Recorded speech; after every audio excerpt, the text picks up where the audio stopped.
Sheffield United promoted to the Premier League. Good news. Great news for them. I heard that the Dozier had put in some money already, about £10 million. What I mean, 10, like his help, because we're going through some financial crisis, I know.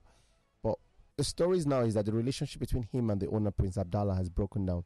That there's no possibility of a deal. And it sounds bad, in my opinion, because this would have been a good thing. Look, the Blades are back in the Premier League. That's an opportunity for him to show what he's all about.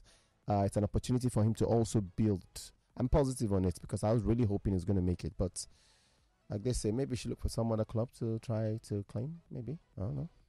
I'm sure he was looking for a team that would be playing in the Premier League. Anywhere else, he probably won't get the kind of publicity that he wants.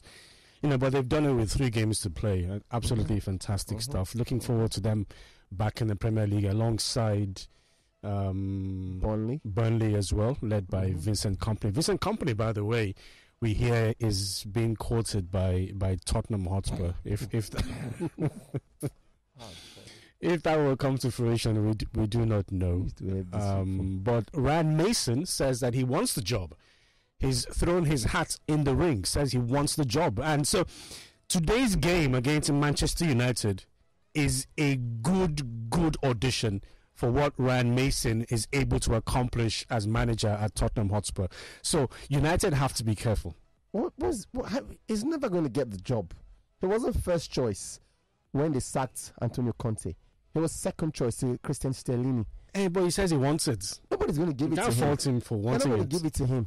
It's obviously, I think it's better for him because it's not high profile. Yes, long and short of it, that's the whole thing. I'm not saying he's not good for the job. I'm just saying Spurs will never give him. He has to go and do something somewhere else and then come back. Because they're looking at what Nagelsmann is a front runner. There's even Kompany ahead of him. Kompany had to do things. Kompany went to Belgium, remember? Yeah. Then came to the championship. Yeah. Now they're considering because he went somewhere else to do something. You can't stay in the background and just hope to God that somebody will give you to you. I don't think so. No, you should go and do something. It's not like he's privileged, but it's not a privilege as Lampard. Okay, just before we take your messages and your calls, lines I can see are blinking. World number 1, Iga Swiatek calls for prize money equality between WTA and ATP events, saying Wednesday that women's tennis is now more consistent than the men's.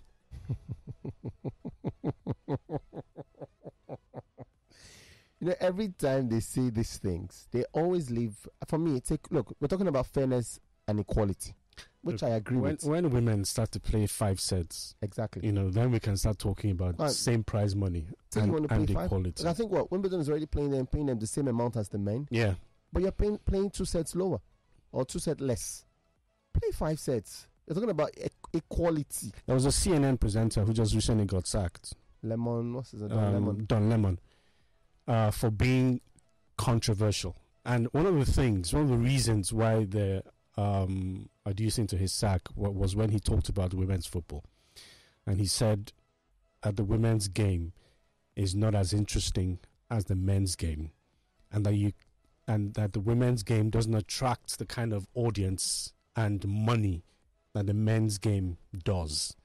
And for that, he was vilified. He was criticized. That's a statement of fact. He was whatever it was, But that's the thing about being careful. Being politically correct.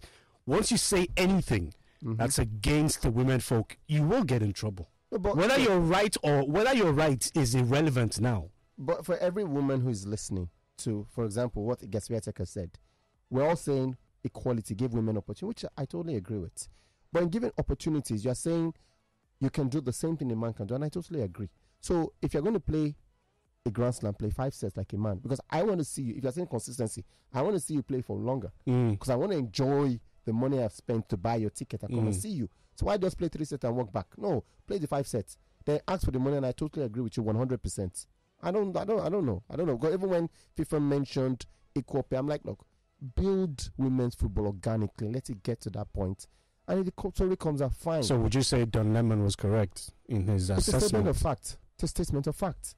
Because while women talk about record attendance, I think the Euros had record attendance, yes, but we're not talking about the comparison to what men are filling stadiums. The World Cup, the money for the men's World Cup as at 2018, Ronaldo alone was going to make more money than the whole Women's World Cup put together. It just tells you they're not on the same level. Yes, we want to do equity and say, okay, yes, we can create measures organically. Even the football itself is not at the same level. It's not. So, but these days it's about being politically correct,